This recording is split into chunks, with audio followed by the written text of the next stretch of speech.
Welcome to United Nations headquarters. Previously the site of tenements and slaughterhouses, the complex behind me was completed in 1951. Ever since, world leaders, diplomats, and others, including civil society organizations, have convened here to discuss matters of international peace and security. Now, you may know that, but many do not know that nuclear weapons have been core to the UN's mission from the start. The very first resolution of the UN General Assembly was entitled Establishment of a Commission to Deal with the Problems Raised by the Discovery of Atomic Energy. It took 70 years, but in 2016, the UN General Assembly voted to begin negotiations on a treaty that would prohibit nuclear weapons, leading towards their total elimination.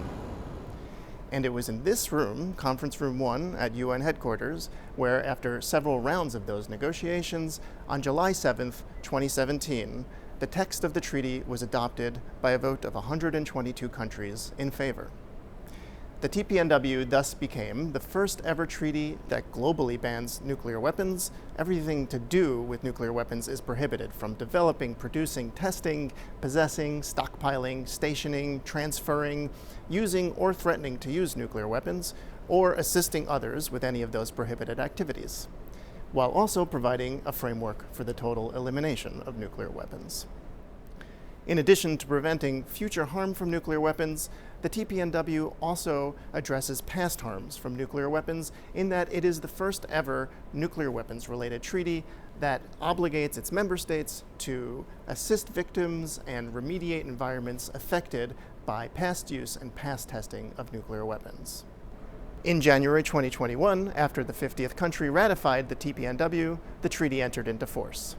By June 2022, already 16 more countries had ratified the treaty, and the first meeting of states parties to the TPNW convened at the UN in Vienna, Austria.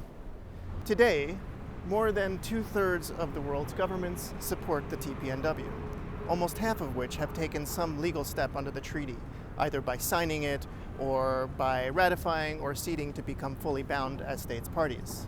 And this week, beginning November 27th, 2023, here at UN headquarters, the second meeting of states parties has convened to take the next steps in implementing this historic treaty.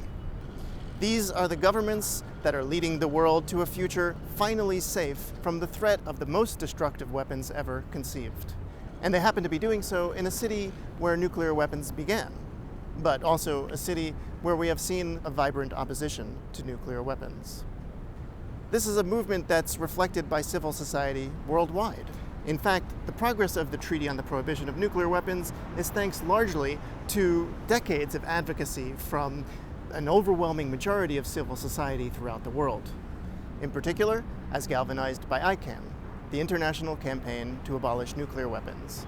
Today, ICAN is a coalition of non-governmental organizations, more than 650 in 111 countries, all advocating for the TPNW.